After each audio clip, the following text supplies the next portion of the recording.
Hopefully everyone's gotten to know Sino a little better during this version, and we've still got plenty of Sino coming our way in the upcoming version too. And I'm sure lots of travelers are super excited to see what version 3.2 has in store for us. So let's jump right in and start with our new version trailer. Let's do it!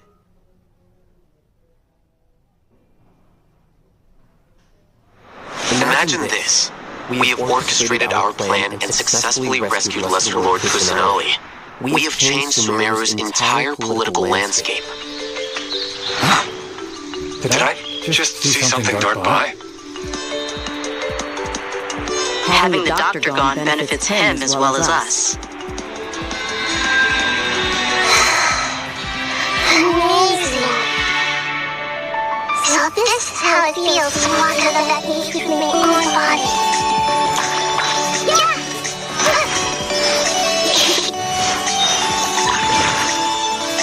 Hey! It's Soho!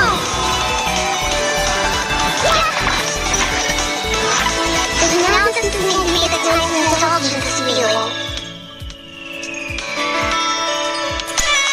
So very excited. Not now. You're slippery.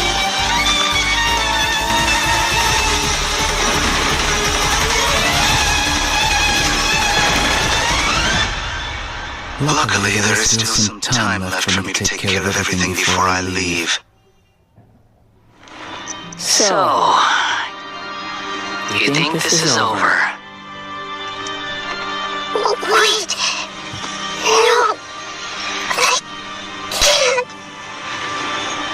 That's the secret hidden by Ermin's soul concerning the truth of this world. The Valley Beard has already become a god? No wonder your own people have abandoned you. Oh my God of wisdom.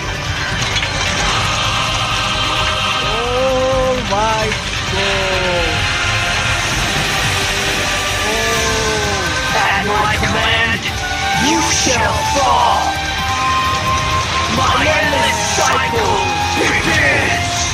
Your glory was to sacrifice the traveler here, was it not? Nilu, are you sure about this? You're taking such a great risk for them.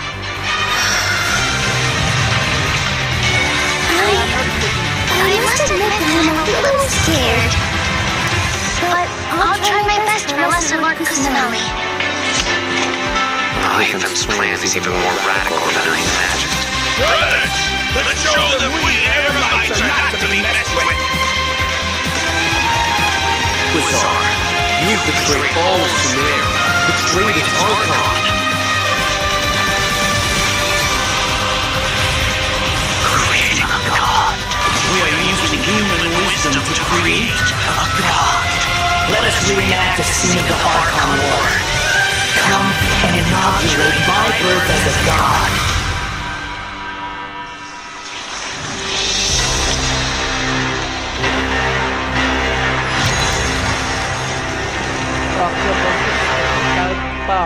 Flame rises. Oh, this is. Okay, guys, first code is now available.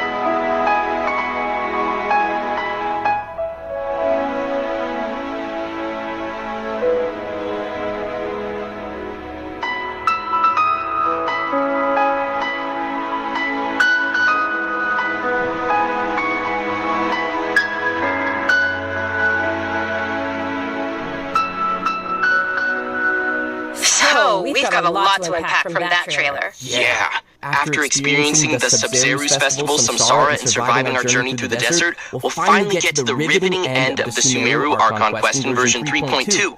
Picking up right where we left off, the Traveler is teaming up with some amazing characters to face the Academia and rescue Sumeru's Archon. But I'm sure the first thing everyone's wondering is how we're going to save the Dendro Archon. Yeah. Oh, for sure. Nahida's been locked up by the Doctor inside the Sanctuary of Surastana. It's not like we can just go walking in there. And on top of that, we're dealing with 2 of the Fatui Harbingers now. We've got the Balladeer in his super powerful looking boss form, as well as the Doctor, who seems to be a real tricky one to predict. I'm not gonna lie, the Traveler really has his hands full with this one. Yeah, definitely a tricky situation. Totally. And besides these 2 Harbingers, we can be sure the Grand Sage will also be on his guard. But hey, with the help of 2 insiders like Sino and I'll Hate Them, we might just have a way into the Academia. Well, as the General Mahamatra, Sino also has his own agenda. After being tracked and predicted by the Academia for all these years, this might just be his chance to settle the score.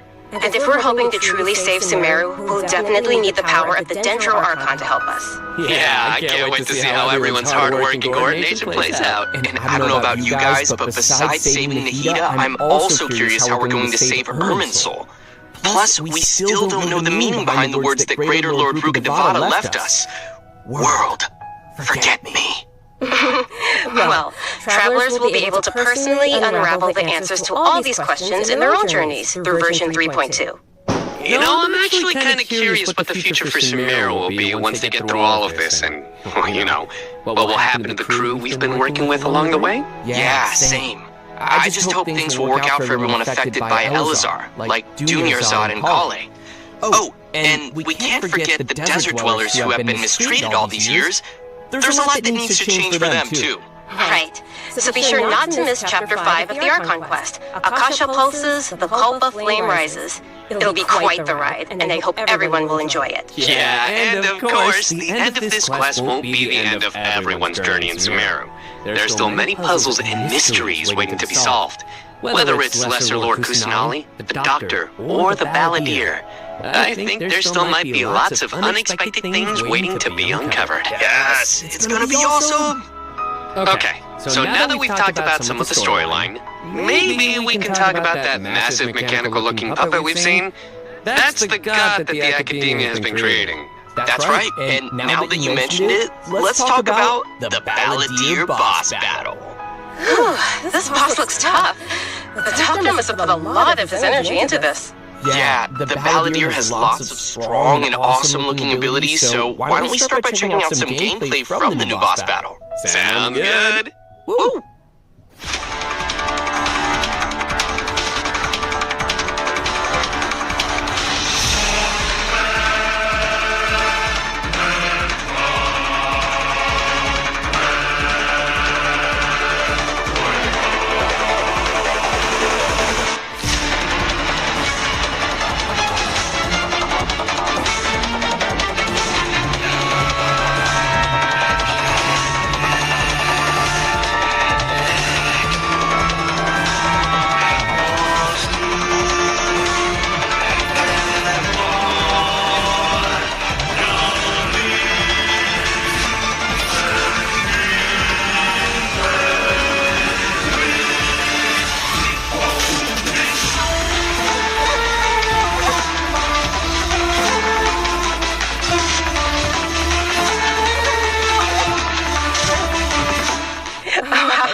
Pretty sure this boss is gonna push travelers to the limit. Yeah, no kidding. I mean, that thing is huge! And come to think of it, this is like the third Fatui Harbinger boss battle we've had. He really keeps stepping up the art and design every time. It's so awesome! Yeah! So cool! This is an ultra-powerful puppet we're going up against here. So we're talking huge attacks and epic moves. Let's break it down a bit. In the first phase of the battle, the Balladeer will use his massive arms to attack everyone. The arms are capable of utilizing different elemental powers, and there are several types of abilities, including attacks that create fields of burning or freezing effects on the ground. Oh, you know what? This fight kind of reminds me of when we fight Ruin Guards. I think we'll have to come up with a way to paralyze it. Right! And you might have noticed there are some arcane formations on the ground, so activating those might trigger some interesting effects. And I bet a lot of people are wondering what that thing is floating next to us. Not gonna lie, he's kinda cute. Oh, maybe it's a Paimon reskin. Sorry, but no. Not only is it super cute, but it's also super powerful. Travelers will need to charge energy for this little helper and use its special skill to counter the boss in battle. A helper in a boss fight. Yeah, that's definitely not Paimon. Once the Balladeer has transformed into this massive form, our usual attacks won't deal any tangible damage to him. So, the only thing capable of breaking through his defenses will be our little helper that we just mentioned. There will even be some moments in the fight where travelers will need to use an aiming mode to attack the boss's weak points. Oh, who'd have guessed that little thing would be so important against a boss the size of the Balladeer? I know, right? They also use some amazing special effects for all of the Balladeer's moves. Speaking of which, the cosmic appearance, the spacey special effects of his skills really kind of remind me of the Raiden Shogun's skills. Ah, you're right. And seriously, I can't wait to check out this new boss fight. I'm so hyped! Yeah. So now that we've covered the new boss battle, I think it's time to introduce the first of our new playable characters coming in version 3.2. Let's welcome Lesser Lord Kusanali, aka Nahida. Yay! After everything we've experienced in the story so far, I think Nahida's already like a good friend to us. It's seriously so crazy what we've been through. Oh, I'm so happy to hear you say that, Zach. Okay, so throughout our journey, maybe everyone's already noticed some of the unique, let's call it that, unique metaphors that Nahida likes to use. And yeah, they can be pretty out there. Or sometimes she'll use really childlike language to describe some deep or profound idea. But the truth is, she has yet to set foot in the outside world since she was born. To her, all the knowledge that she has in her mind is like pieces of scenery that she's never seen with her own eyes. Totally. It's really hard to imagine that the God of Wisdom had been locked up for 500 years. It makes me upset just thinking about it. But I'm sure everything will work out sooner or later. If travelers would like to spend more time with Nahida, then be sure to check out Nahida's story quest, Sapientia or Mastes chapter. The quest will be available upon completing the Sumeru Archon quest. So be sure to check out the quest to learn more. It's nice that we'll get to spend more time with her. But I want to see Nahida in battle. What you got for us, Kimberly? Oh, I've got lots to share. But before we get to that, let's have a quick peek at Nahida in action. What they say is true. You have to see the world for yourself to appreciate how beautiful it is.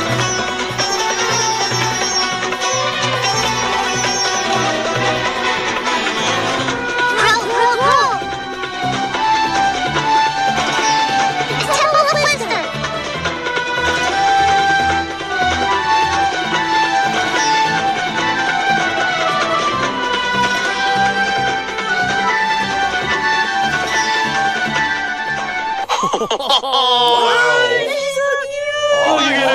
I love her!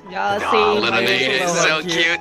I love how she hops around when she's fighting. Oh, and her swing too. So, what's that skill that looks like she's using a viewfinder or something? That seems pretty different. Yeah. Okay, so let's start with her viewfinder-ish kind of skill, which is actually her elemental skill. As a catalyst user, Nahida's combat style is pretty unique. You may cast her elemental skill by tapping the skill button, or you may hold the button to enter an aiming mode. Opponents who are selected while aiming will be linked by Nahida's special mark. After you trigger elemental reactions on opponents who are linked, and when they take damage from dendro cores, Nahida will unleash Tri-Karma Purification, dealing dendro damage. Whoa, this is so cool. Yeah, I love how it's like connecting the enemies together. Outside of combat, Nahida can use her elemental skill and enter the aiming mode we just mentioned to interact with certain harvestable items, allowing her to collect items directly to the inventory from a distance. Oh, wait. Being able to harvest materials like that is going to be so cool. That'll really save us some time. Yeah. This skill may also have some additional uses, so travelers will have to give it a try themselves and see. Ooh, okay. Nahida's elemental burst is where things get really interesting. Upon unleashing her burst, Nahida manifests the Court of Dreams, expanding a special field. That's pretty amazing. The effect really does look like some royal court or palace. Yeah. Different effects will be produced based on whether there are pyro, electro, and hydro characters in the party. While Nahida is within the special field, a pyro member in the party will increase the damage of Tri-Karma Purification. An electro party member will decrease the intervals at which Tri-Karma Purification is triggered, and a hydro party member will cause the duration of the field to be increased. If there are at least 2 party members of the elemental types I just mentioned, then the effects will be increased further. Whoa, this is blowing my mind right now. We'll really have to focus on which effects we want to achieve and put some thought into our team's composition. Right? A key thing to remember is that these effects can be triggered while Nahida is not on the battlefield, as long as the active character remains in the special field radius. Nice. Also, in addition to Nahida, we have one other character joining us in version 3.2. That's right. She is a very peculiar academia student. Her name is Layla. Most days, she looks super tired and anxious, which seems to be a direct result of her relentless struggle with her studies. Yeah, and not only is she frail and anxious looking, but she also studies astrology. So it's no wonder people around her might consider her a little strange and mysterious. And even though she's always groaning about her studies, most of Layla's research work is actually fine overall. It's just her lack of confidence that's really holding her back. And that's when her unusual ability comes into play. And her ability is sleepwalking. Yeah. While she is sleeping, Layla unleashes her true self, allowing her to regain the confidence she needs and activate the talents and strengths she's had all along. As soon as she starts sleepwalking, her unfinished papers no longer seem like the monumental tasks they were, and she completes them in no time. This is definitely something only Layla can do. Our viewers shouldn't try to do this with their own homework. But does Layla have any idea what happens when she's sleepwalking? I mean, does she know that she has this ability? She seems to be aware of it. The papers are obviously full of her handwriting, after all. But there have been some weird instances. For example, once during crunch time while researching, she sleepwalked and climbed the wall of Salmio, and then randomly bumped into Candace. Such weird occurrences have made her start to wonder what's really going on. And aside from her sleepwalking, just like any other student, Layla has many typical things that she hopes to achieve, as well as some regrets. She wants to be able to make friends and go out, have fun. But it seems like she'll never be able to do any of that until she graduates. And actually, I'm guessing that she uses her sleepwalking abilities in combat too, right? You bet. Let's have a look at Layla in combat. Sweet. Even when we're not looking up at the stars, we're always there. Watching us.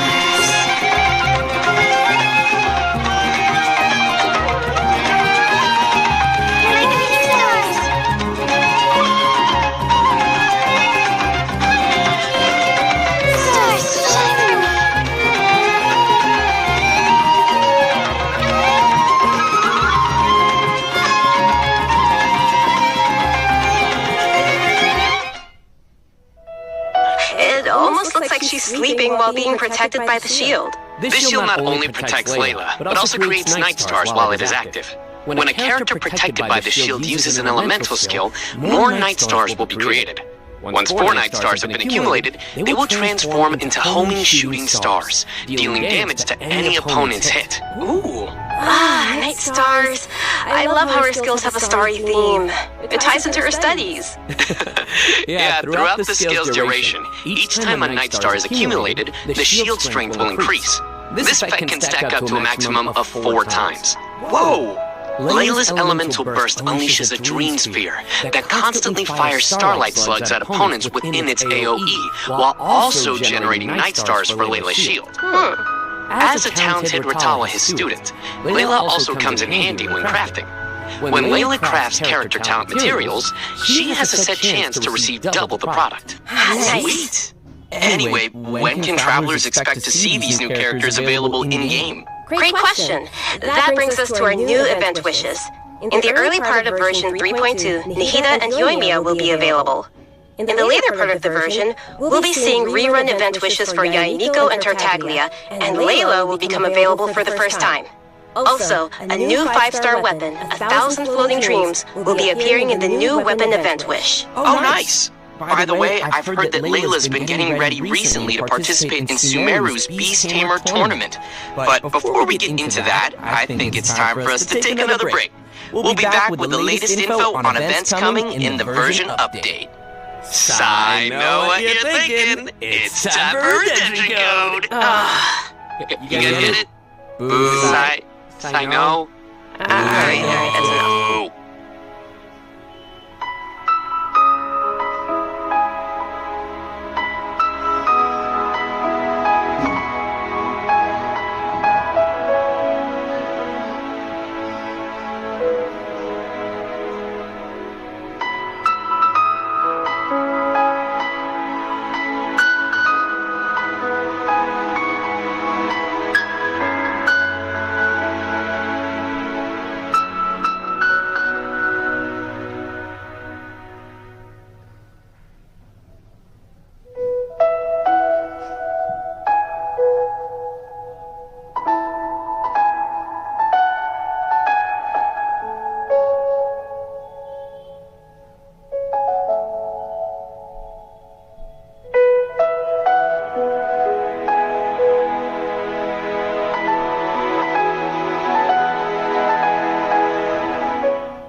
Welcome back to the version 3.2 special program, everyone.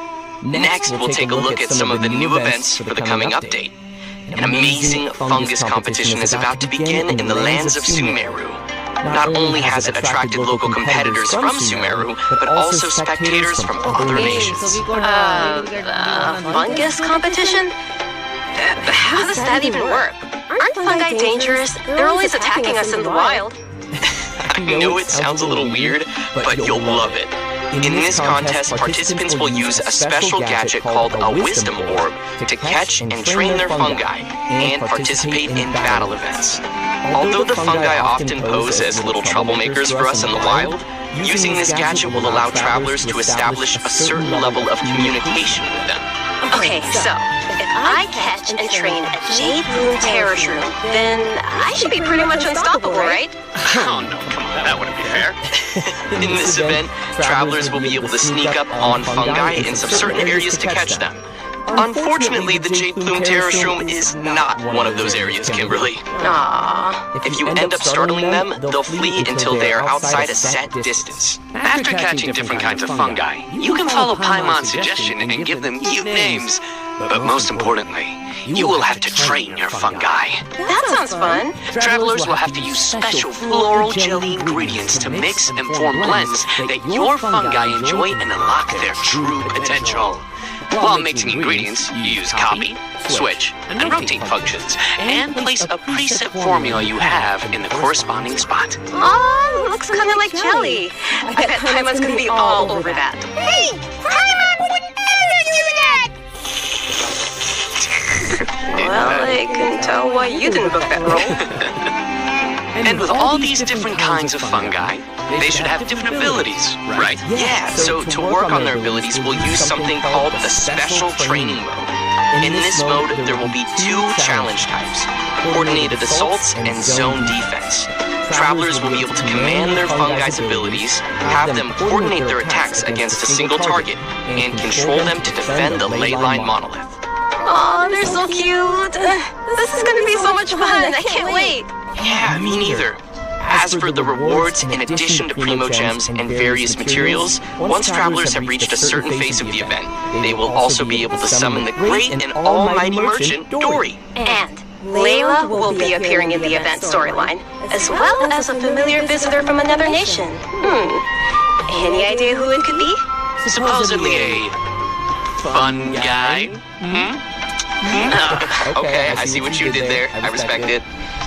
Let's leave that for travelers to discover themselves in the event. Come on, guys, fun guy. Okay, next up we have a change of pace with an all-new Trials event.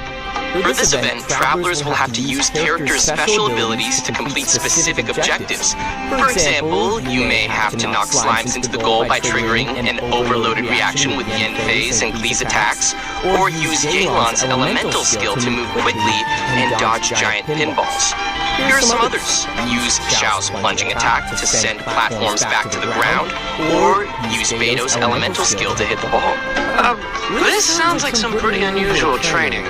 Yeah, and to make things even more interesting, this event will support co-op gameplay.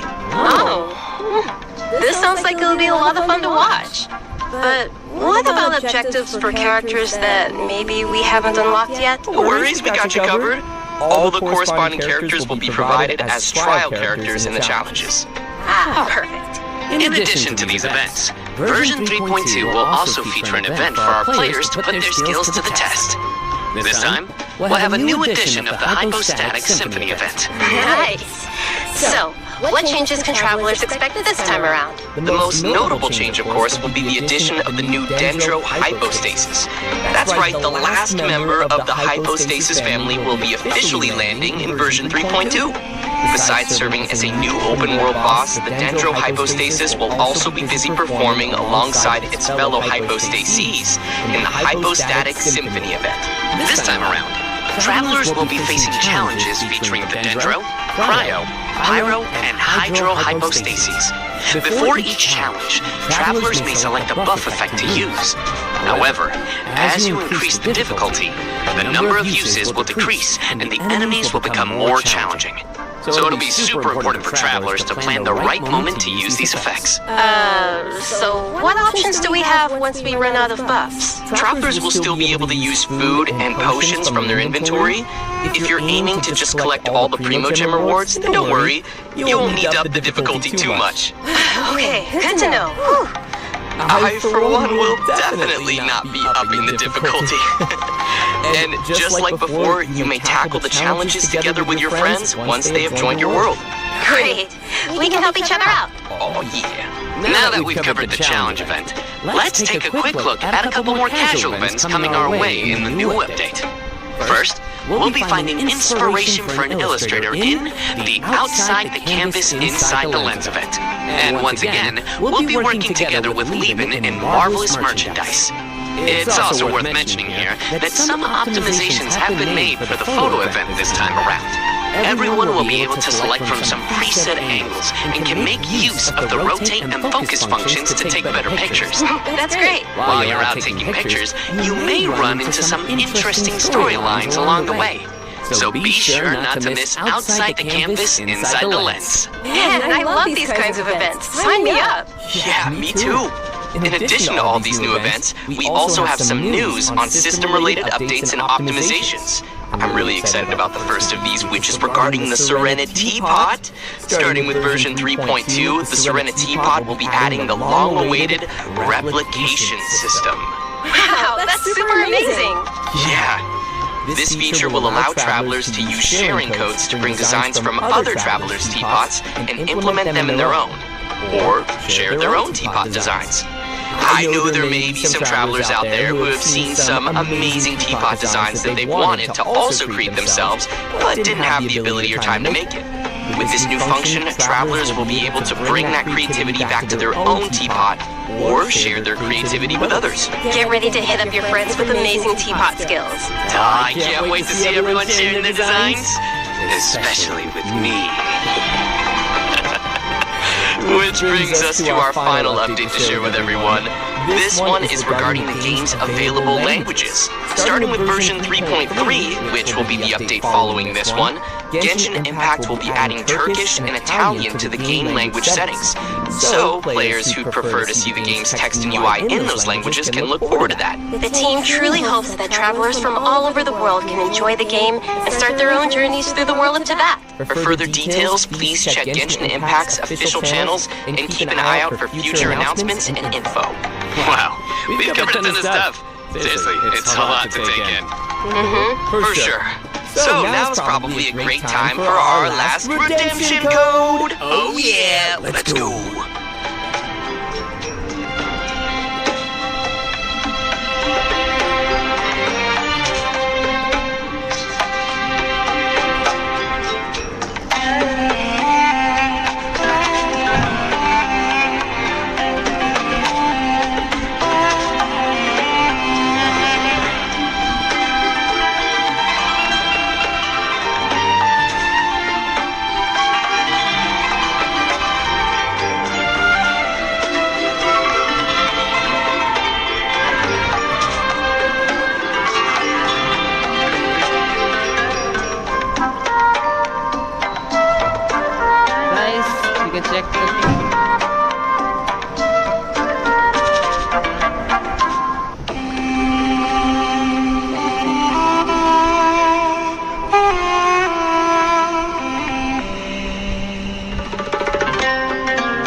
think we've covered just about everything coming our way in version 3.2, which means we've arrived at the end of our special program.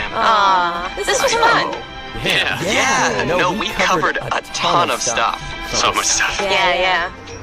So many events too. But the thing that I'm most excited about is, of course, Nahida playable character. Obviously. Nice. Yeah, for me, it was definitely the Balladeer. Dude, it looks so insane. I have no idea how I'm gonna do that.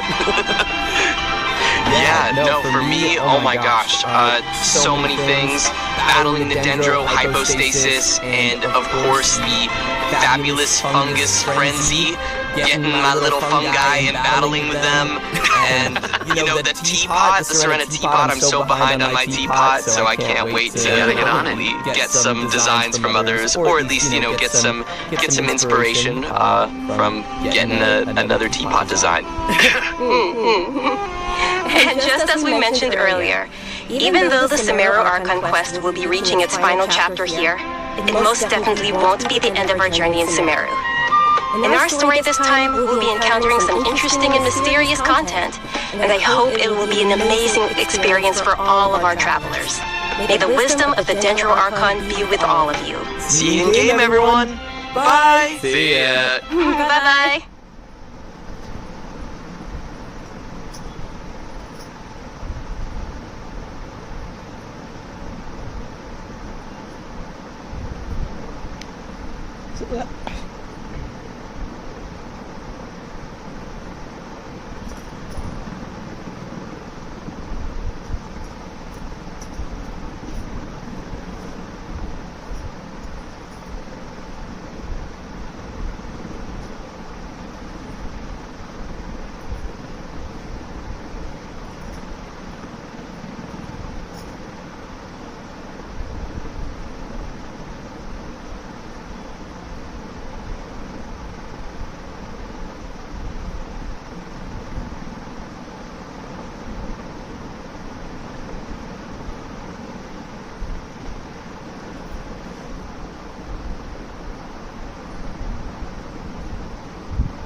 Thanks for watching, guys.